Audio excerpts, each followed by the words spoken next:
Hello everyone, welcome to Urbanscape Bangalore, and in this episode we will be continuing our series on summer blooming plants.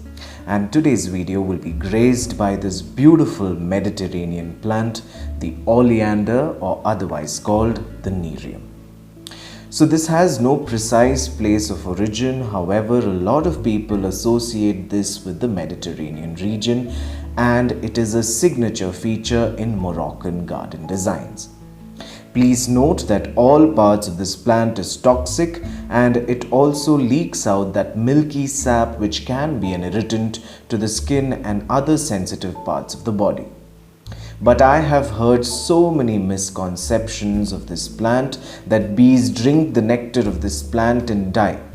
The funny part is that the flowers are nectarless. Another mind-blowing myth that I have heard about this plant is that touching this could cause cancer.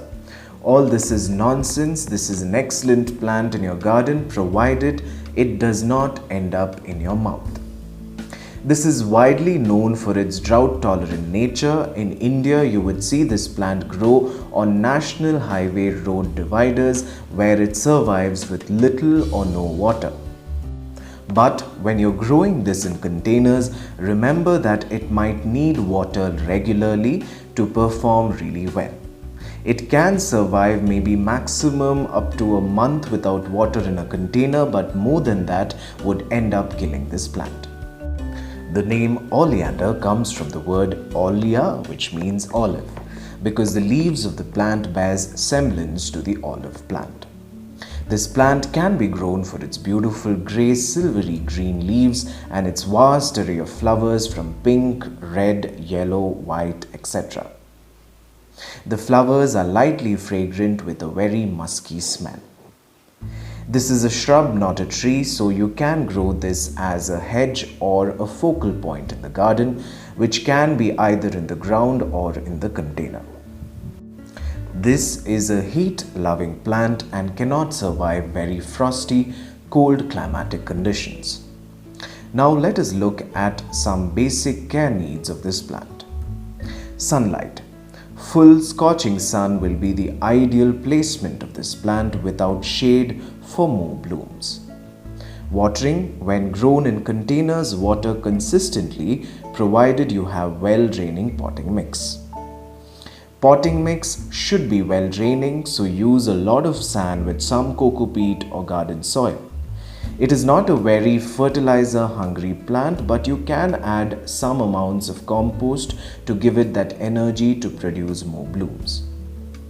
So here I will be repotting this root-exposed plant in the same container.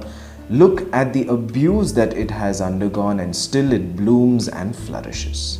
It is a very resilient plant that can take onslaughts like a queen. For this, as usual, I will add drainage materials at the bottom. Make sure the container has a drainage hole at the bottom. Now I am using 50% sand, 30% soil and 20% compost in this. Mix the potting medium well and add it up to a level in the container.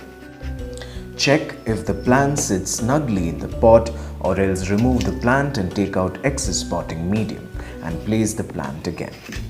Now backfill, making sure that there are no air pockets. Add water and your oleander plant is as happy as you are. I hardly fertilize this plant, but you can just use vermicompost and nothing else is required. Add compost during the growing months of summer, or even if you don't, this plant will thrive. Just give it the basic requirements of sun, water and drainage, and that would suffice. Now, some plants don't bloom. There are many reasons to it. The biggest reason is lack of drainage. Look at this plant and you can see that it is waterlogged. These weeds that you see are plants that do well in waterlogged soil. This is the reason why this oleander hasn't bloomed and the rest have all bloomed. Now let us talk about diseases. This plant is very disease resistant, but it can get this bacterial infection called leaf SCORCH, wherein the plant will become brown as though it has been burnt by the sun.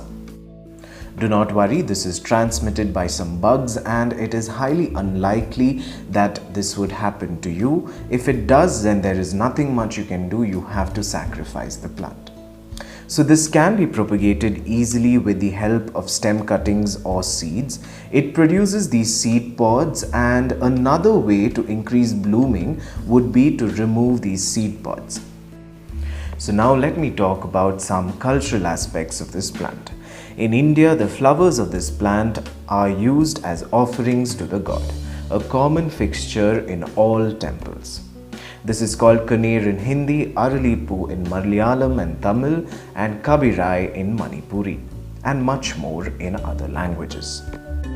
Do not worry, this plant will not kill you. The only case of death that occurred was because the infants who ate the plant and died were suffering from a condition that gets aggravated by malnutrition. And this would make the person eat things that are not edible. So only eating this in really large quantities can possibly cause death. Otherwise, this is a safe garden plant which is much maligned by folklore and ignorance. So thank you for watching Urbanscape Bangalore, and if you liked this video, then please like, share and subscribe. And also follow me on Instagram and Facebook. The links are given below. So until we meet again, goodbye.